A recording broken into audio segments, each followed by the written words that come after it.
eşitsən? Əvvəllər o maykaların zabı üstündə belə şəkillər, zatlar var da. Bu niyə yapışdırıblar bura? Mənim beynim xarab oldu. Nədən bu belə? Ama qaqanız problem var. Səsən bu? Hayır, yok bakıyor da. Bakışta var. Eşitsən? Gəlmişəm ki, bura, səndə bu 50 manatlıq telefonlar var.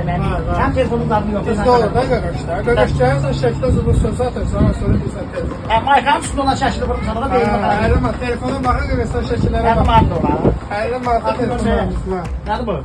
iPhone-dur. Samsung bax, A11 modeli 50 manat. Redmi 9 Honor modeli 50 manat. Eşitsən, Qaraymalgen var. Var, bu da var. Ya Poppo var, ya Poppo. Onun yeremin eşkili oğlandır bu. Yüreğimiz diye bu, yüreğimiz. Eşitirsən, mənim bir telefonum var, adı Poppo'ydu da. Saldım suya düşdü. Nağarım mən onu.